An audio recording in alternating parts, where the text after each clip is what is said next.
And do you all see our title slide? We do. Fantastic.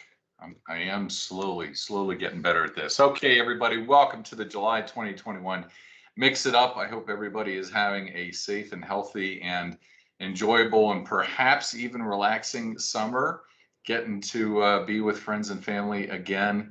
I know we're going out to dinner with some friends that we haven't seen in a long time on Saturday, so we're looking forward to that. And we should have a very interesting conversation today. I can't wait to see what our panel shares with us on this. I think we're going to walk away with some really incredible little nuggets highlighted for us out of AppSource. Let's go ahead and dive into the rest of the updates first.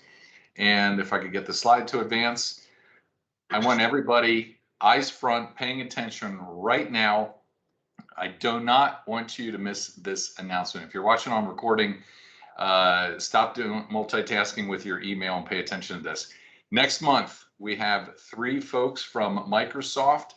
I don't believe that this group or these groups have ever been represented on one panel at one time like this. We have product development, product support, and the community. 3 folks that you're probably pretty familiar with these names joining Mix It Up to share the latest updates with their area of expertise and focus, and then of course answer some questions. And I could not be more happy about getting everybody together like this. And you know, these people are pretty darn busy, as you know. So the fact that they're going to commit and show up is a big deal. We really want to celebrate that. So in the interim, I would appreciate your sharing of this exciting news out on social and whatnot, whatever mediums you have available.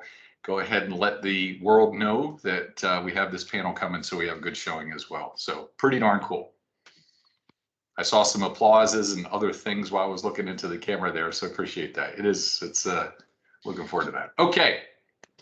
And almost as exciting, we've got Dynamics Con coming up in September, and last day of voting is right now. It's ending in a couple hours, I think, if not maybe an hour. And I think a lot of us have sessions for consideration there. And then we have Community Summit coming up in October, and boy, a lot of sessions going to be on the schedule for that. Still waiting to see how that all flushes out, but everybody's coming back together in Houston for that. All right, today's drink. Anybody want to take a guess with those pictures? Anya. Margarita. Gin and tonic. No, Gin it's and tonic. That's right. It's European style. My favorite drink, European style. That is exactly correct. It's delightful how you get served a gin and tonic when you go to Europe, and all the different flavors and concoctions that happen over there. They really elevate G&Ts to a different level. So yes, gin and tonic, and let's go ahead and see how to make one. And as you might have guessed, it's gin and tonic, but there are a number of different ways to do that. So our bartender is ready to share. Good afternoon, and welcome to another edition of Mix It Up. My name is Kim Congleton. I am the world's worst bartender, as we all know. So we're going to get right into it. We are celebrating this month. Wanted to give a big shout out to everybody that has become either a new MVP or got renewed for another round of MVPs. We're celebrating our own Carrie Peters. And of course, we had to do her favorite drink, which is a gin and tonic.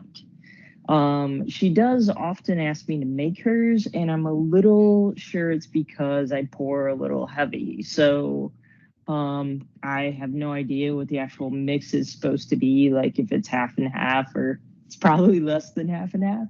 But we're just going to go with that. So I know there are a ton of different gins. Oops. Out there, and you might think it's kind of funny that I'm talking about gin, and this is actually gin. It's not tequila.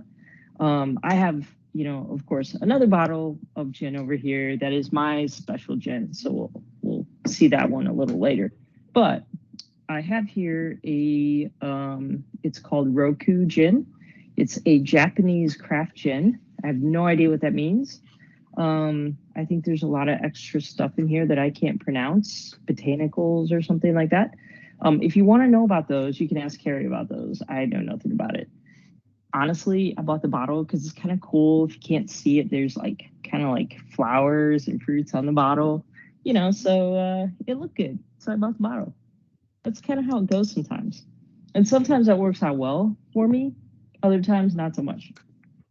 Ooh, it smells. It smells like gin. Let's just go with that. So what we have here is gin. I think this is a good tonic. Usually this brand Carrie has me get. So, and then of course we have a lime that goes in that, right?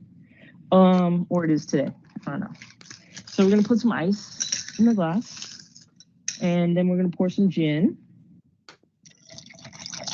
And I mean, this is typically what I would pour for Carrie, and I'm not sure that that's the correct mixing amount of gin. Oh gosh. And then a little bit of, wait, I'm a little off. I feel like it's more like this amount of gin for Carrie. And then, you know, just top it off with a splash. And then I think the lime goes in there. See, this is what happens when I have to mix something that's not made with tequila. Just put a little lime in there, swish that around. Yep, tastes like a gin and tonic. So cheers. Cheers to that gin and tonic. I'm gonna go over here and have some of my special gin. I'm pretty sure you know what it is. Because yeah, I gotta wash something down after that one. But cheers to all the MVPs out there. You guys are awesome. And thanks for all you do for the community. Talk to you later. I'm gonna definitely have to drink this. Whew. Oh. Yeah, that smells like much better gin. That's all I have to say about that. Yeah, it doesn't even need the tonic. So, cheers. So we know that's tequila. Yeah, I'm guessing. I'm guessing it is. Yes. Get my cursor back here. Good afternoon. Uh-oh. Oh, Yeah, There we I don't go. know what Now you're I'm- talking about, Belinda. All right. Good afternoon. And Okay, bear with me. Okay, so there we go. I really enjoyed this article here. I included this link. Just talking about the magic of a gin and tonic. So if you're a gin and tonic aficionado, I encourage you to go take a look. There's a lot of different options there. All right. With that, let's go ahead and get rocking and rolling here. And for those of you who are on and haven't shared your webcam, feel free to do so. Always like to have an interactive discussion. And we do record these, so if you want to share them out with your family and friends, hop out to the BC Mix It Up YouTube channel and you can grab the recording from that. And with that, I'd like to introduce our panel. And I'm going to start immediately by saying, Sean, I am so very sorry. I forgot to include your MVP ship on your title there. So I apologize very, very strongly for that. No worries. Sean is a MVP along with Eric, and so they're included in that celebratory drink and getting their MVP ship renewed. So congratulations, guys. Let's go around real quick, do just a quick introduction of yourself, and then I'm going to go ahead and set up the discussion as we talk about AppSource favorites. And I'll note that Tom had a last-minute issue and was able to join us, unfortunately. So he just before on the panel today. Ben, go ahead and introduce yourself. Perfect. Ben Baxter with Accent Software, and we specialize in manufacturing solutions. So anybody that makes a product, we generally help them out. We deal with people that make both repetitive stuff and very custom job shop oriented projects. So that's kind of our wheelhouse and what we do. Thank you. Excellent. All right, Sean. Hey, so thanks for having me here as one of the panelists. I really appreciate it. Looking forward to this discussion. Sean Dorward, the practice manager at Dynamic Consulting for our SMB space, meaning Navision, Business Central, Dynamics GP, of course. As Mark mentioned, I am a Microsoft MVP in the Biz App celebrating my 4th year, which I'm quite proud of. Thanks again for having me. Indeed, should be. Olivia, welcome. Hi, thanks for having me. My name's Olivia Nelson. I'm with Stone Ridge Software. I've been with Stone Ridge for over 3 years now. Prior to that, I was with an end user for a few years on Nav.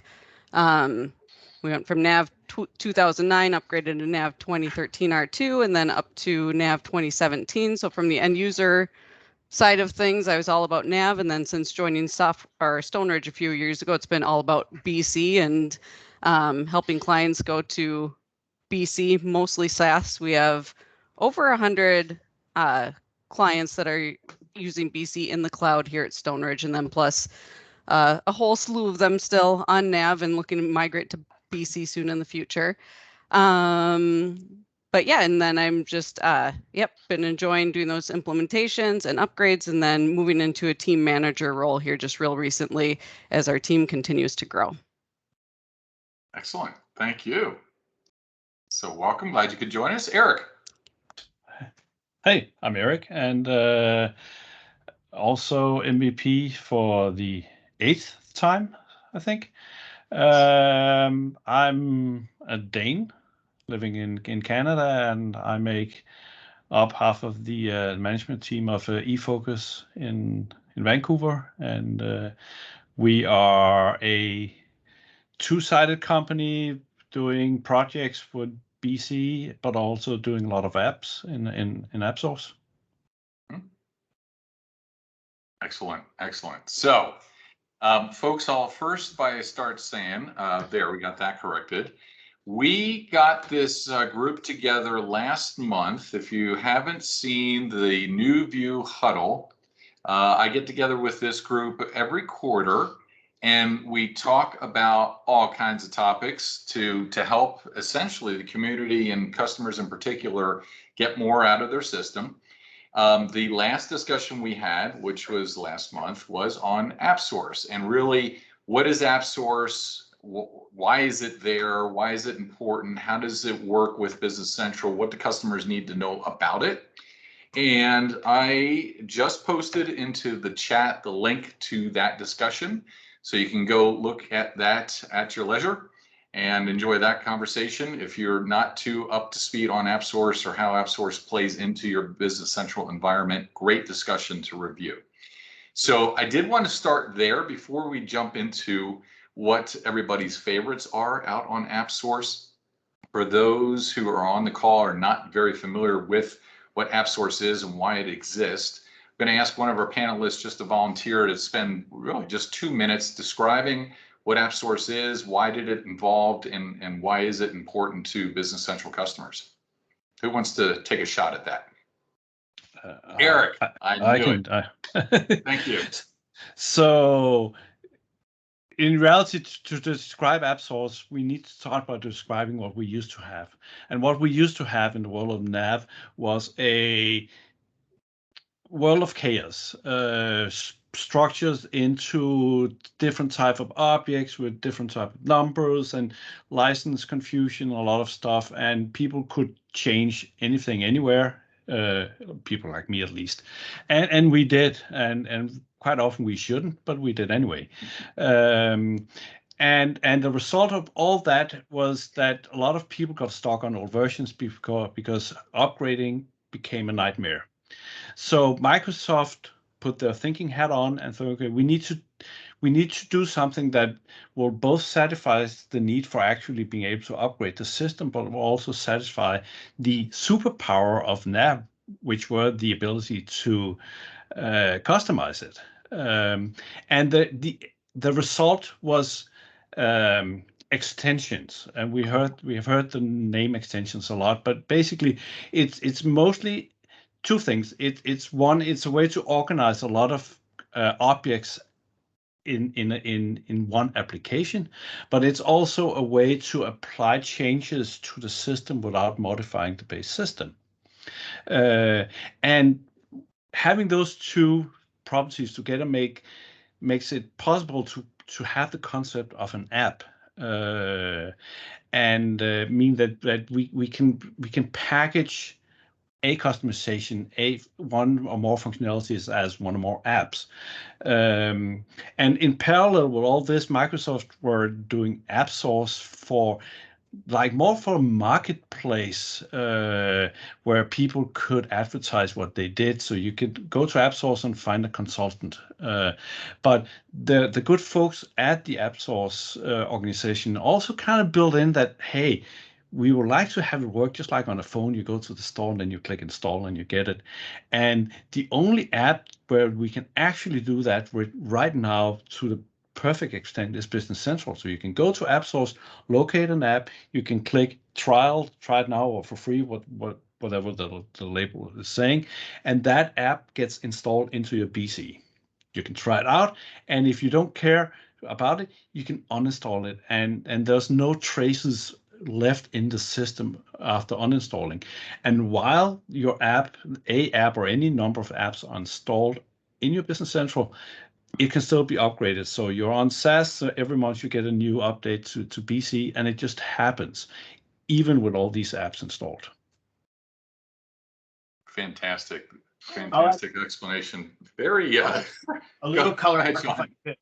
So from the GP space, from years ago, there was always this desire to have a place to go to see all of the options for extending that application. And there really was never anything successful. And although AppSource is relatively new, that is a great part of it, is that customers and partners and others have one place they can go and see a large offering, and that list just keeps growing and growing. So I do really appreciate that part of it as well. And so if you're thinking, boy, it sounds like it's all chips and gravy, there are pros and cons to this, and the group had quite a bit to say around all of that during our discussion on that huddle. So I do refer you back to that to get a lot more insight. But let's go ahead and move on to some favorites, because gosh, I forget what I went out and looked. There's 1,500 apps for Business Central alone, or some ridiculous number, right? How do you even start figuring out what's in there? That's actually a good place to start before we ask for the favorites. Panel, how do you even start looking through what's in there and know what's good and what's not? What's the primer on how to get started? So I'll jump in here. Go ahead, Ben. It's one of those things where you don't want to be too specific with your search. So it's all coming down to how people have named their app. So if I'm looking for something to do with handheld scanning and barcode solutions, I'm going to do a search for warehouse, or I'm going to do a search for scanning. How you search matters.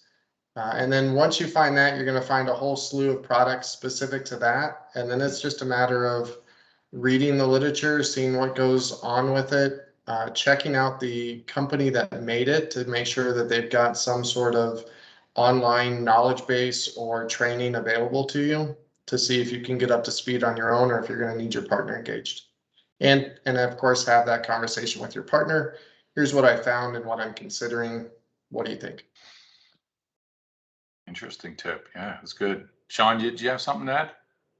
I think for me, sometimes it just starts with who I know, like what organizations I'm already familiar with, to go out and see, what their offerings are. Part of it too, I learn a lot through, not so much recently, but in the past through like an expo floor, where you start to learn about these products, and then you can search for them a little bit more diligently in AppSource. I often, though, from time to time, I will page through the list and see what kind of jumps out, maybe as something that I hadn't seen before. But to Ben's point, the search is a little different in the sense that you're not really filtering down the way you'd like. So if, for example, if I were to search for something, I think it was earlier, and I was looking for a dock attachment tool, it curiously returned nothing, but I had an extra space, it was just very sensitive to things. Great tips there. There are ratings as well. Are those valid, believable? Thoughts? They are beginning to make sense. Yeah, I would agree. To some degree, like anything else, there's a quantity as part of that. 5 stars is great if you have one, but there's a quantity. And I am seeing, like, even some from our customer base, we're recommending they do that. And I saw just today in preparation for this call that one of our customers posted a rating. So I'm optimistic that they're although likely solicited, but their real experiences. Okay. So there's actually a tiny pro tip is that when you open the marketplace page inside Business Central, you get a listing of apps, and that listing is a popularity listing. So so you're actually seeing apps that are seeing a lot of use on the first page. It's not random what's shown on the first page when you go to the marketplace. Right. Interesting. Yeah, yes, good reminder. You can access it through Business Central, which begs the question too, for those on the call still using Nav, is this discussion even relevant for somebody on Nav? Do you want the real answer or the nice answer? You know I want the real answer, of course.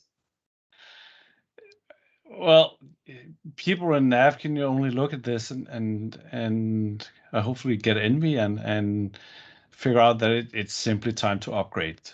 The fact that the train is moving so fast now that we're getting a new version every 6 months. If you're still on Nav, you're 9 versions behind when fall comes. So yeah, the AppSource can be part of your plan, right? As you upgrade. Sorry, go ahead, Ben. no. Go ahead. You're right on track. That was all. I think if you because part of it is we're not upgrading because there's customization part of embedded in the core. So if that did X, Y, and Z, you might, part of your upgrade plan, look to see other apps that solve that problem right now and experience them through a trial, which most of them have trials. Yeah, and I would say it's useful even if you're on premise. So I just had this discussion with someone yesterday who's going to upgrade from Nav to BC, and it's something where they're going to be on premise BC, and because of that, they can't use AppSource, but they can at least use it as a resource, because most of these ISVs that have products on AppSource will also have an on-premise version that you can use. So it's good for both sides of it. Good points. But you will actually see, and I'm not guilty of it, but it do fit on some of my apps too, that there are apps that will now only work in the cloud. From a technical perspective, they are using cloud functionality that's simply not available on-prem. So at this point, BC 18 on-prem is in certain aspect is a lesser version than BC in the cloud. Great points. Okay, yes, well, let's not run out of time talking about our favorites, because that's really what we wanted to all hear. Ben, do you want to kick us off? Share some of your favorite apps out there? Sure. So I'm in manufacturing, and so I'm item centric. So I deal with a lot of probably what distributors deal with as well, which is inventory movement. And so it's all about handheld scanning. And so I look for the ones that give me the best capability around that to us. Are we allowed to mention products? Yeah, how about it? Okay, so product out of InsightWorks, Warehouse Insights. We use that all over the place. It just takes what used to be clunky processing out in a shop and makes it very streamlined through a handheld. So we really enjoy that product. Nice. Very nice. Any others? I second that, by the way. Third, yeah, for sure. Same. Fourth. Thumbs up. Cool, thumbs up. And they have free solutions. There's a lot of great free solutions out there. InsightWorks has a couple, but I mean, like address verification, that used to be an add-on that you'd have to buy, and now there's probably like 4 free versions of that. So there are free options out there on AppSource as well. Okay, that's interesting to me personally. I did not know that. That's a great tip. Thank you. I see you smiling, Carrie.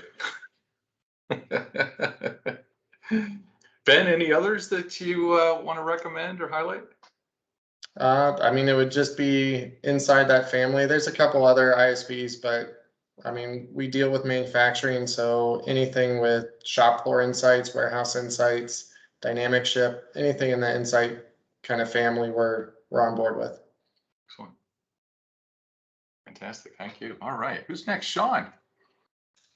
So definitely agree with Ben. Insight works. That kind of goes back to what I was saying about reputation and some of, just some of the experience with particular providers. It'd be hard pressed to find someone who is dissatisfied with the Insight Works team, in my opinion. But I will throw one of them is I'll throw this out there because although I don't have many customers on it right now, I personally do like it, and it is the SharePoint by eFocus, which is represented here by Eric, right? What this does is you can get a free trial and do this. I like document organization. I'm big on that. Without this tool, when you attach things in Business Central, I think they're blobs, but they're kind of contained in the application. But with this extension installed, you can actually have those documents live on a SharePoint site, and you can access those documents directly from SharePoint, meaning all of those things that you do with SharePoint, like sharing those files or collaborating with colleagues. I think that's a pretty cool one. So I'll throw that out there for folks to check out. The other one, it is by InsightWorks, and it's free. It's free to try, and it's free ongoing, which is the barcode generator. We get a lot of folks asking to be able to easily print barcodes, and they just offer it for free. And it's not free with a hook. It's just out there, and you can print some simple barcodes on sales docs and other things. So I would recommend trying that one as well. Fantastic. Should I keep going? Yeah, definitely. I like the free ones. The free ones are good. Certainly, this is one I've just tried recently. It's called Custom Fields by Opportunix. For folks who like a few extra fields on certain windows, check that one out. And then the last one is by iSolutions. It's a credit card and collections tool called iPayment. We've got many customers who use that. They're extremely happy with it. In fact, one of our customers that I referenced earlier, they literally put a review on there. So that's a legit review. And they've got 5 stars. Very easy to implement to process credit cards against transactions. There's a portal, a vendor portal, and also they help manage collections on the sales side.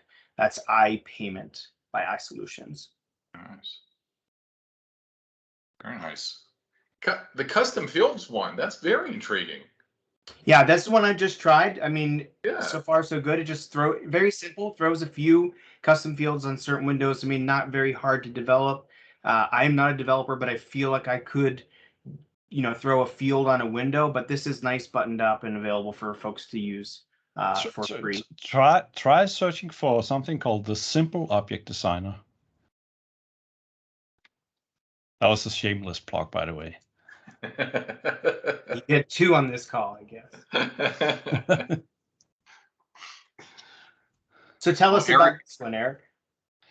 So this is something I've made in my spare time. This is basically an app that makes you add any field to any table, to any screen, to any report, without any code. And it has actually a built-in compiler, so it builds an extension for you behind the scene and deploy that. Wow. And cool. Does it store the data in a place where I could extract it in the Power Platform? Yes, if you extend the page that has been exposed as web service, yes. Cool. I have to give a third plug for Derek, and a final one. Derek, the new tool that you're working with, or that you're building out, where you replicate the replicator. I was going to mention that when it was my turn, unless Mark shut me down for doing Shameless No, plugs. I'll No, do I'm it not for going to rest you. until we get all 7 highlighted. So go ahead. I'll do it for you, and then you can enhance what I'm saying. So Kim Congleton and I played with it. Unbelievably easy to use. I mean, shockingly, unbelievably easy to use. And there are a couple of end users I work with that I wish they had it right now because it would be so much easier reporting. So can you explain briefly what it does to me, Eric? So the product Belinda is talking about, the app is called the Cloud Replicator. And the idea is that if you take BC data and then you replicate it to a cloud document database. And right now, the obvious choice is Azure Table Storage. And from that, you can then access the data from Power BI or other reporting tools. The great thing about this is that we can, if you have multiple companies, you can replicate all the companies to the same destination. So doing cross-company reporting becomes as easy because the company will just show up as a field, as a dimension. We support a growing list of data transformation tasks. So as we are handling the data while we're sending it off to a to the database, we can transform the data to make it easier to actually do reporting on. So we can like unfold all dimensions. So we get, no matter how many dimensions you have, 20, 25, 50 dimensions, everything just become columns in the cloud database, and thereby, again, way easier to do reporting on. We support hybrid setup. So somebody might have BC on-prem and BC in the cloud in different companies. They can all replicate to the same spot. So we can replicate from multiple tenants into the same database. So again, making it way easier to do reporting across entities, no matter how they're actually running BC. And your default data source is technically Azure Data Lakes, right? Well, Azure Table Store. So it's actually just a Azure storage account. So we use what is known as Azure Table Storage, and that's fairly cheap. We can also go with Cosmos. Cosmos is faster, but more expensive, and the internal structure is built to add new data destinations from the beginning. So it's actually, the app is built, and then we're extending the app itself inside the app. That becomes very technical. I shouldn't go down that route.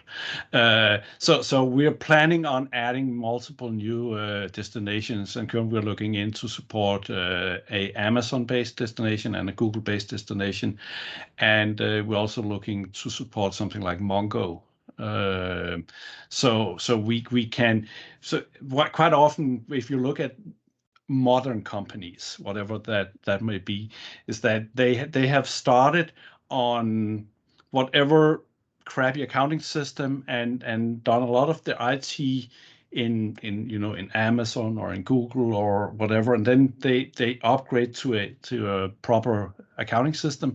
So their data universe is not Microsoft 100%. So we want to kind of support those scenarios where perhaps they have a big Mongo installation, or they do Redshift from Amazon or stuff like that. I did not know you were going into Mongo. That is fascinating, because then people could even do continued development using JavaScript and so forth with some. That's awesome, Eric. Thanks. I've been completely derailed by just noticing Belinda's background. It's like, wait a minute, that looks familiar. Why does that look familiar? The Roseanne TV set, yeah. Belinda, you know people. I didn't know that. That's impressive. Yeah, I know lots of people. They don't claim to know me, but I know them. All right. I'm going to get my head back in the game here. Sean, anything else to share? I'll let Eric continue with his, or whomever's next, or Olivia. We're going to go to Olivia with fairly short notice. Do you have some favorites to share with us, Olivia? I do. I have some upvotes. So I already upvoted, but I know that InsightWorks is kind of a big part of my life. A lot of clients use their product, and it gets the job done, and that's great. So you have the trifecta of Warehouse Insight, Dynamic Ship, and Shop Floor Insight. Shop Floor Insight you don't see quite as often, but it's really great product, really easy to use. If you don't customize the heck out of it, then it's pretty straightforward to implement. And then they also have some free apps. I know the barcode generator was mentioned, and then also the print node connector. That's been a lifesaver as far as being able to print from the browser to a printer that you have sitting next to you or across the warehouse. You can use those printer selections if you use that print node connector. That's a free app, and print node, as long as you don't go over a certain limit of printers, that the actual print node account can be free. Another one that I use frequently is SimCrest Auto Email. That application I've implemented that for quite a few clients, and it's really straightforward and nice to implement. It allows you to choose, you can set up emails to be sent to your clients, and it's a real easy interface to set up the body of the email. You can choose whichever report you want to send. You can set it up by checking a box to automatically email invoices, shipment notices. If you're emailing purchase orders, you can add additional, if you always have a static document in addition to a specific report associated with that document, you can add additional attachments. That's real straightforward setup and pretty low cost, and that's one that clients have been really happy with. Although with each version of Business Central, the email capability gets a little bit better. So in the future, it might not be as necessary to have an add-on, but in the current state, that SimCrest Auto Email really makes things much less stressful when it comes to sending out the email to all those clients. And then I also have speaking of free apps, I do have a Stoneridge one that I want to share. If it's okay if I share my screen here? Yeah, sure. Okay, so make sure I share the right screen. So our developers here at Stoneridge, based upon a client need and client demand with some of our niche clients, mostly those that have come from Great Plains, they've developed an app called Statistical Accounts, which this is not, since statistical accounts isn't really a thing in BC, I don't claim to be an expert on it, but if someone's coming from GP, this is a thing over in GP, but what it is, it's the ability to track information that's more of a statistical or quantitative than financial within your chart of accounts. So, and so this is a free app on AppSource, so you can go ahead and download it and try it out if you'd like. And I'll just give a little demo here. I installed it in one of my sandbox environments here. And so what it is, we'll start at the chart of accounts. So if you decide to use the statistical account, I added just a sample one here. Let's say it's employee headcount. And so here's the account card. So there's this statistical accounting section here, the fast tab. And if you want it to be a statistical account, you mark it as such. And then it's recommended that it's not a numerical account, but something that is either starts with an alpha or perhaps with the number 9. And when you set it up, you'd want to have it be a balance sheet account so it doesn't get involved in any of the year-end close process. But you set up the account, and then if we go to general journals, then as part of the app, when you install the app, it will create the statistical journal for you. And then you can do a journal entry. And I'll just do an example. We'll do that. So I'll find my statistical account here.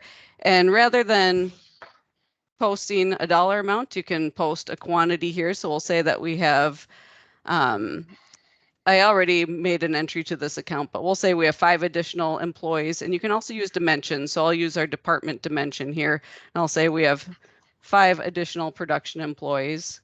We can go ahead and post that. And then where that comes in handy is then you can use this data in reporting. So there's the ability to use it in your account schedules. So I head over there. And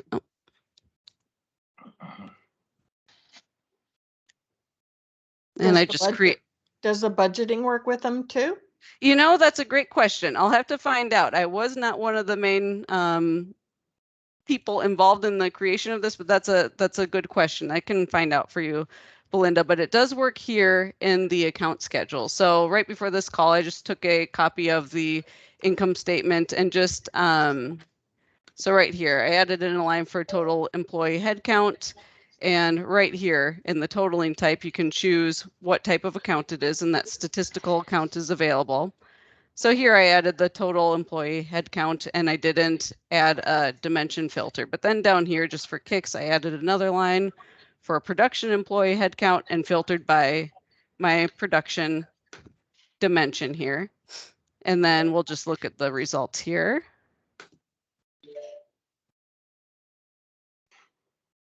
And so we'll just look at this, but here I had made an entry earlier, but we have 33 employees total. And then also down here I can see that I have 20 production employees. So this could be used for other data such as square footage or any type of non-financial data that you'd like to make available to pull into your reporting. And it's also available through Jet Reports and any other, I don't know if it's through Power BI. I know for sure through Jet Reports that you would be able to access that same data and pull that into your financial reports. If you could pull it into Jet. Budgets. Yeah. So Yeah. I will find out if that is something, yes, that can be pulled into budgets. But yeah, and so it's free, it's out there. So it's a real simple install to just go ahead and get the app now and plug it in. And it's not nothing too risky if you wanted to give it a try. It shouldn't hurt anything, just the presence of it there. If you could pull it into Jet, you could pull it into Power BI. Mm-hmm. And if it doesn't work with budgets, then I mean, you could easily build some simple Power Automates. You could get a couple for free, I believe, in licensing. So every time one gets added, it gets added to like an Excel or a SharePoint list, or and then you could do budgets in there. Yeah. And let me find out. I'll get back with you and let you know if that can be added in budgets. Yeah, but any other questions? Well, first of all, that's pretty cool.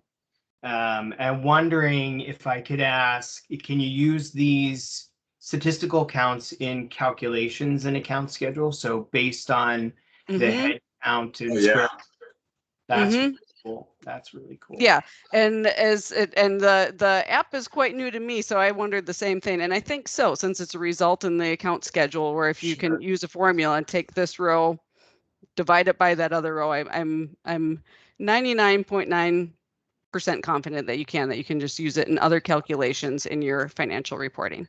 Well, the other thing is because you can take it out to Excel from the account schedule, even then you can just export it to an existing schedule and have that just pull in and do the calculation. Oh, absolutely. Yep. Right. Yeah, and there's also, in addition to the general journal, it's also going to create a recurring general journal. So, each month you could have that as part of your recurring journals where you're updating anything that might change, like head count or square footage probably won't change too often, but any non-financial data can become part of that monthly process to update that data so it pulls into your reports accurately. And for those of you who are partners, if you're ever talking with a GP prospect to convert, it would be something to ask if they use them. They call them unit accounts because the ones that use them swear by them, because you could do things like what is our profit per employee or profit per customer, or or depreciation by widget produced or whatever. I worked with a customer who used unit accounts like that to track gallons of fuel in the millions for a lot of annual analytics. And I'm certain they will appreciate knowing that they can use this in Business Central. We used them a lot with some hotel businesses because they like to look at like what was the revenue for every room they sold. So they kept track of available rooms to sell each day and the number of rooms they sold each day. Restaurants do day of the week and what the weather is like. Oh, don't they also do covers? They do all kinds of things like that. Yeah, they do covers as well. So they could get like an average or tickets. They could get an average sale per ticket.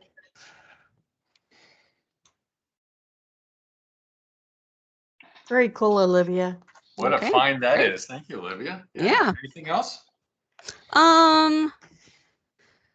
No, I think I hit on the main ones that I've just fallen in love with. I know that, yeah, I know I usually gravitate towards InsightWorks. Of course, we also have the charge logics and the avataxes and the CCHs, and those are the things that come up commonly.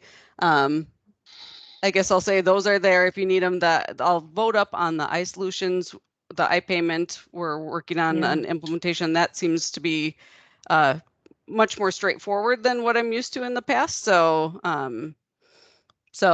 yeah, vote up on that one. It's amazing, isn't it, Olivia? Sometimes some of these extensions are getting so easy, it's a little unbelievable, right? To Eric's point at the top of this call, the install it, try it, uninstall it if you don't like it. But it is impressive to see how far we've come, for sure. Yep. Oh, and one more that's popping into my mind, just doc extender, just a real simple one that's a real low risk. Bring it in, and then that becomes gives you the ability to drag and drop attachments onto a sales order, purchase order, any type of document. Real free app, easy to use. That's another one that if you're looking for that functionality, I'd say go for it. Two things strike me. One, nobody has put the big asterisk around where you install this. Can we clarify that you do not install and test this against your production system? Correct, panel? Correct. No fun, Mark. Come on, Thanks, live on the edge. I mean, I'm just being honest. I have, without very much apprehension. The uninstall process is very reliable. Eric, correct me if I'm wrong here, but these extensions are identified in certain table units, code units. They drop. The uninstall works 100%. So the only thing I would not install for fun in a production copy company would be intercompany related apps. I have no reservation of taking a copy of my production company and trying out an app in that company. A copy, yes. Yeah, a copy. Yeah. But you're still in the different. production environment.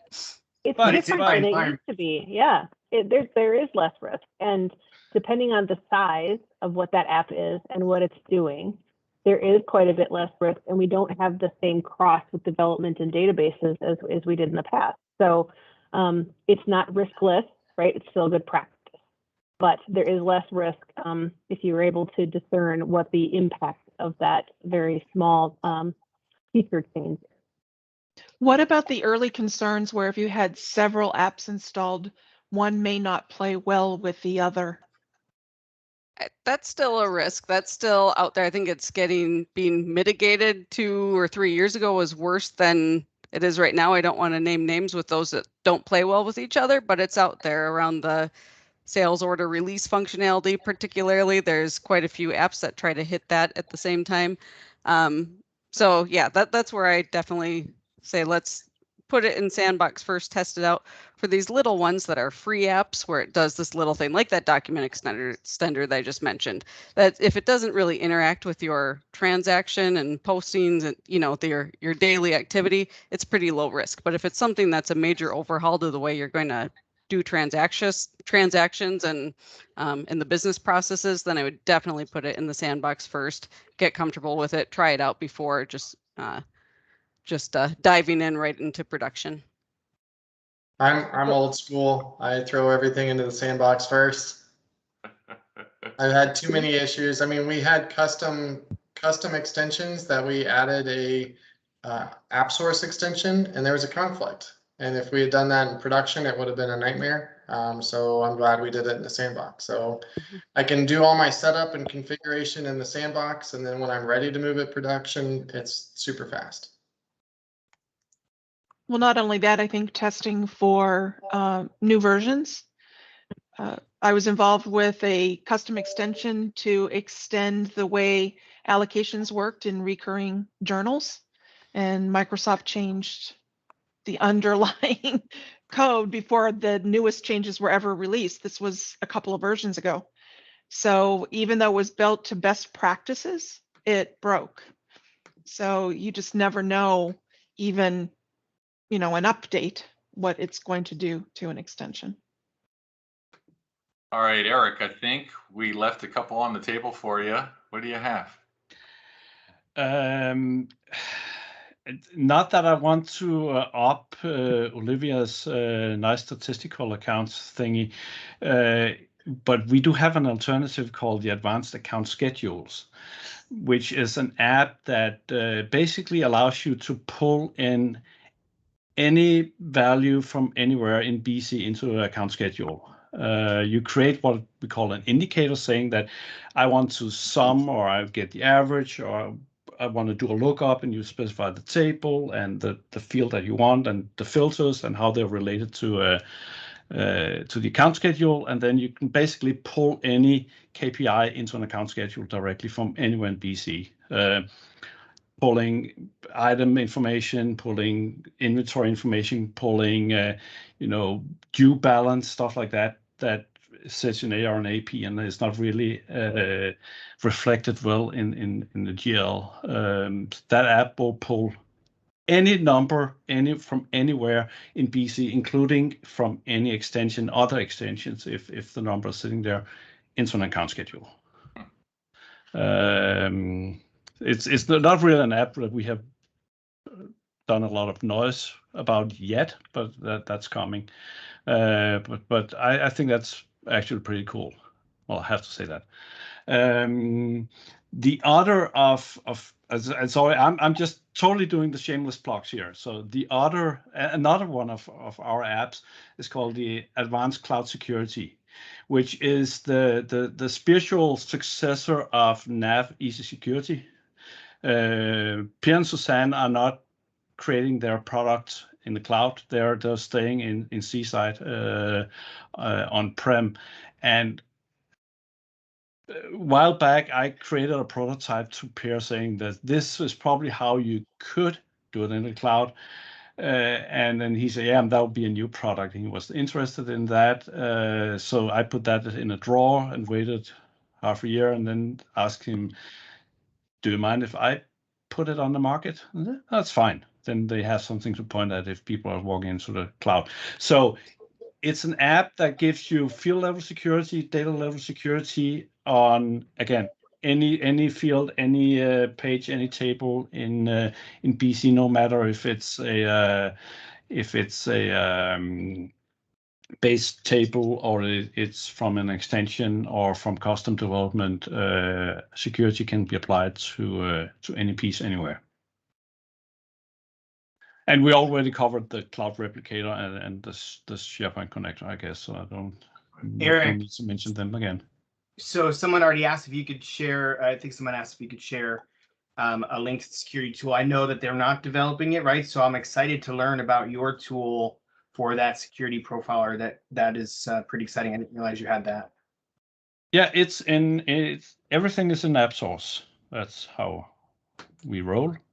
So I can put links in the chat.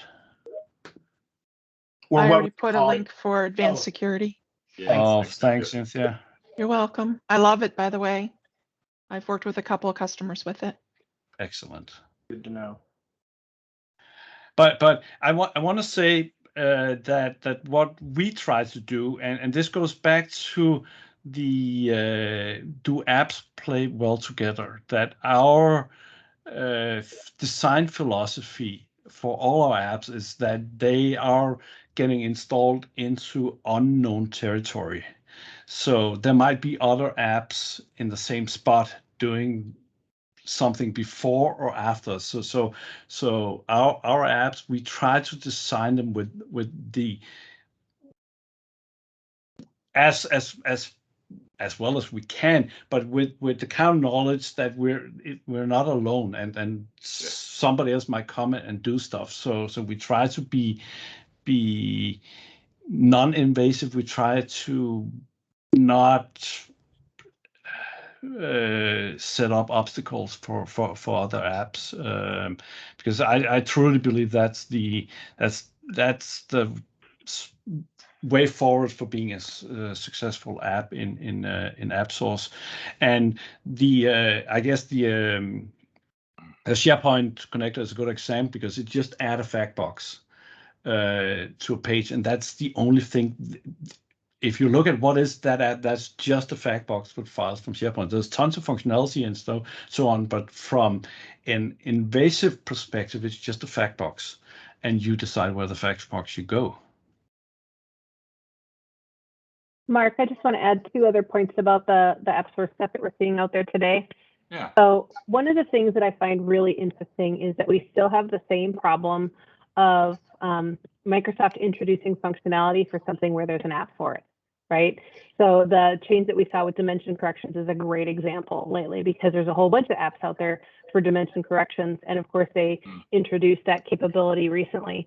And we see other solutions, kind of like what Olivia had presented with her account schedule one, where it's introduction of UI for functionality that exists, but you'd have to know how to do it, right? So it makes that functionality more reachable for somebody who's just looking for, how do I solve statistical accounts? They don't have that answer. They don't know that you could set it up from scratch without development help, but they're getting the UI to make that possible and the guidance to be able to walk through that. So it's very interesting seeing that interplay of current functionality being replaced with whatever new stuff is, and then the folks who are doing the app publication really addressing UI in a way that Microsoft hasn't been able to touch all of those different things, and being able to put that out as an app to make it more available for the average user. So it's an interesting interplay that we're seeing with that. Yeah.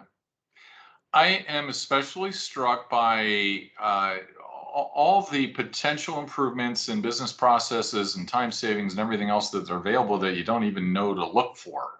That's what's really very interesting to me. Fantastic finds here. I just got a little beep or something that we're already at the top of the hour. I do want to ask everybody on real quick, any other favorites to share to highlight for everybody else? Real quick, rapid fire. Document capture from Continia. We have a lot of success with that one. Excel importer is another one. I've used it a few times. You can use config packs and all, but accounting folks like the fact that they can use an Excel file. Microsoft electronic signatures for checks. Oh, that's a good one. Nice. Oh, you posted it in the chat. Thank you. Yeah. Which Last one call? did you say? What did you say, Eric? Which one? The document capture from Continia. Continue. Yeah. Yep. Another good one. And what was that one about signature on the checks? Microsoft, Mekorma. I put it in the chat. Yeah. Ah, thank you. And by the way, the SharePoint connector newest version supports e-signatures from Adobe and DocuSign. Wow.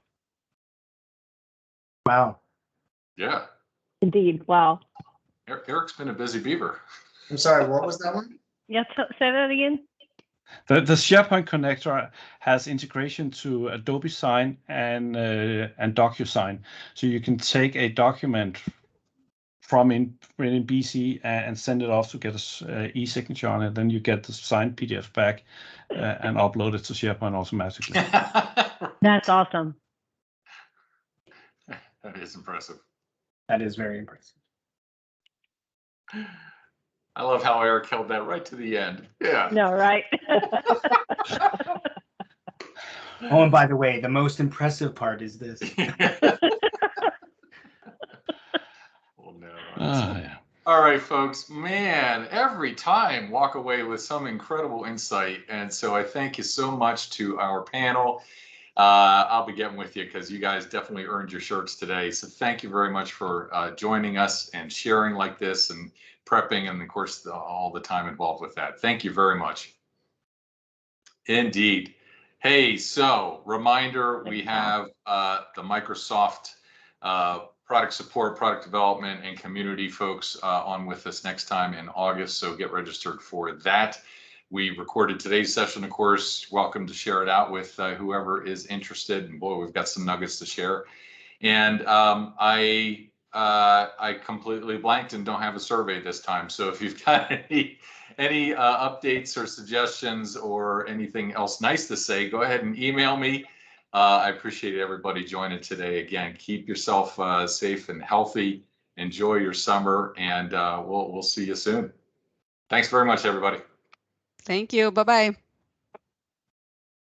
Thank you. Bye.